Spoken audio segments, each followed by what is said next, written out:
In 1893, Theodore Roosevelt published an article in defense of college football.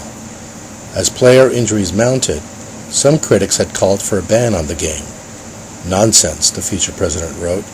"It is merely unmanly folly to try to do away with the sport because the risks exist. Instead," he argued, "reform football to minimize its dangers." Sound familiar? As millions of American boys and young men take to our football fields this fall, there's a lot of talk of making the game safer. We've seen new rules on tackling, stronger penalties for infractions, and time limits on practices. But it's unlikely that these changes will significantly reduce injuries. For the last century, schools and colleges have tried to modify the game so fewer people get hurt, and it hasn't worked. The first changes took place in the early 1900s. Before that time, the game resembled rugby, with players piling on top of one another to control the ball. They could pass it sideways or backwards, but not forward. The results were predictable: smashed noses, dislocated shoulders, broken necks, and fractured skulls. Dozens of young men died, mostly from cerebral hemorrhage.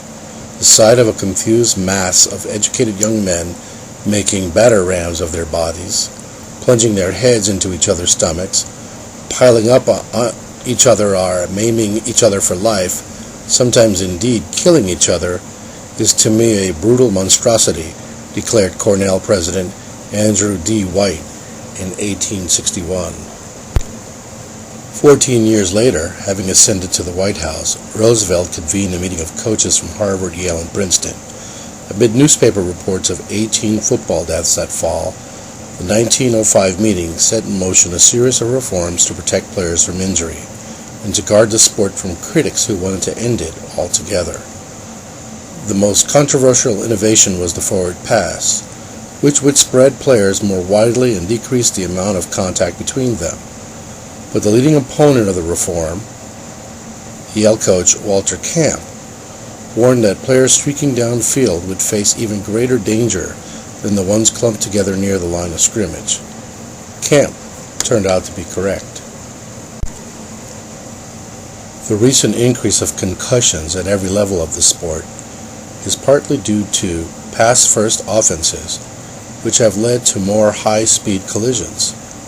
By stopping the game clock for incompletions, passing has also increased the total number of plays and, with it, the opportunities for injuries.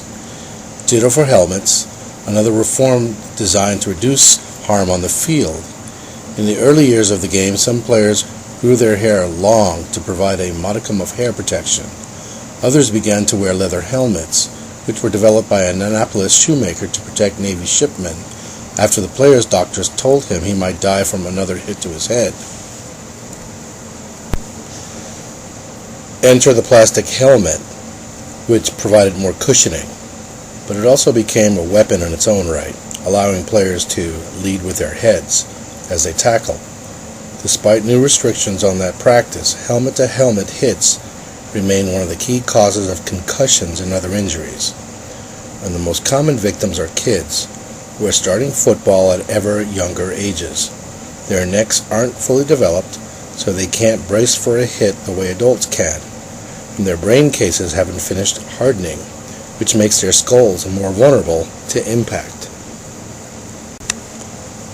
By the time they get to high school, kids have a 5% chance of sustaining a concussion for each season they play.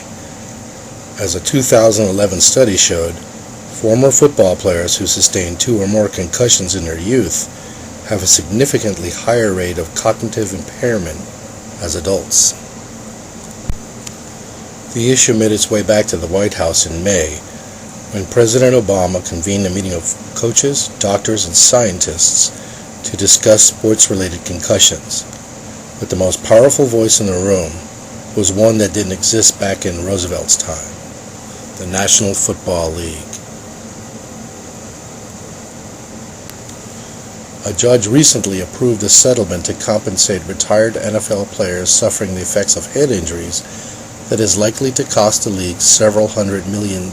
It has also announced this year it would donate $45 million to youth organizations it founded USA Football in part to expand safety training for coaches.